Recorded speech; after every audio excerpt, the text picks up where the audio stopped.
Pimping and pandering. Yeah, Molly and Preston, Bellevue police say this all started out as a routine patrol call where a couple of officers thought something didn't quite look right. That led to prosecutors saying they were able to take down a vicious pimp who was abusing a woman and selling her for sex work while keeping the money for himself.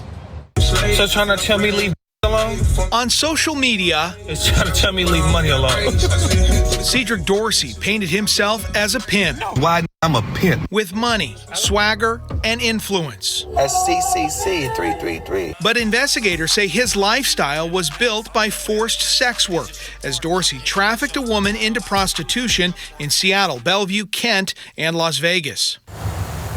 It all came undone in 2024 when Bellevue police responded to a domestic violence call involving Dorsey and his victim. They listened to what that victim was telling them and realized things weren't just adding up for her and what she was saying, and that she was in a very dangerous situation. Bellevue Police Major Ellen Inman says patrol officers noticed signs of trafficking and called detectives. When you ask them questions, they're answering repeatedly in these kind of scripted or answers that sound like they're rehearsed. When they served the search warrant on his premise, they recovered $12,000 in cash, along with those 3 firearms, one of which was stolen, and a banned firearm. King County prosecutor on social media with a stolen and banned firearm, and you pimping. Hit Dorsey with charges of human trafficking, promoting prostitution, and unlawful possession of a firearm. We see very significant violence, strangulation, beatings, assaults. Prosecutor Brayla McGinnis tried Dorsey's case where his own social media posts were used as evidence, including this one about the 304 oath, where prostitutes promise not to cooperate with police and say they aren't victims.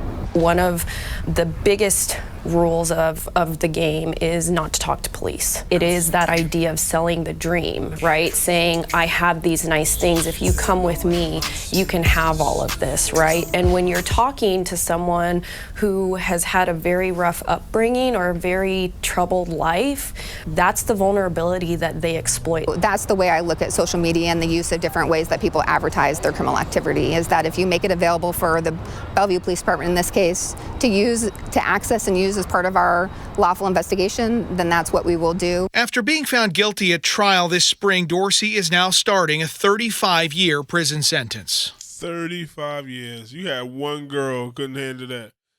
Come on, these fucking pimps taking girl money. I used to, pimps think like they got like this superpower, like, yeah, I could talk to a girl, yeah. Like any person with a mastery of the English language could do that. Like, you prey on girls that are vulnerable. When you younger, you be like, damn, how you talking to that girl? He got 5 of those?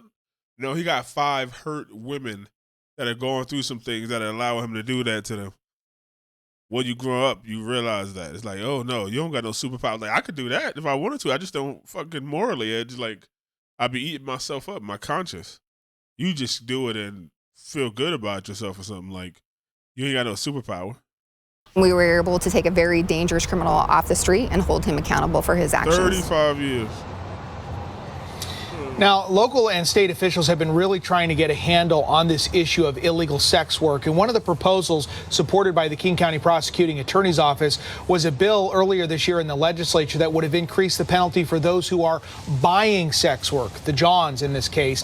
But that bill did not make it out. Says patrol. It's hard to. Look, I believe you should be able to do whatever you want. If you ain't being forced to do it, if you want to, a woman should be able to sell her body. You should be able to do a drug if you want to, whatever. This is America. If you ain't hurting nobody and you got a 9 to 5 and you ain't stealing from nobody else to do it, it should be legal to each his own. As long as you ain't hurting nobody. That's what I think.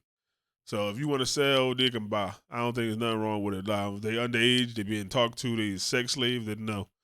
But you don't know that. So that's why you got to go to Vegas or something.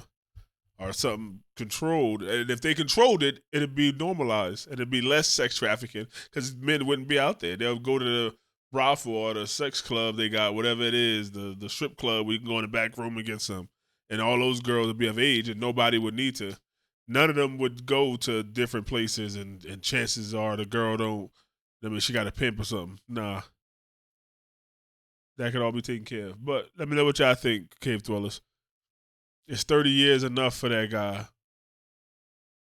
The guns and everything. He pimping the pants of somebody. She was just fucking a victim. Poor girl. I hope she recovers, and I hope he get what he deserves inside the prison. Let me know what y'all talking about.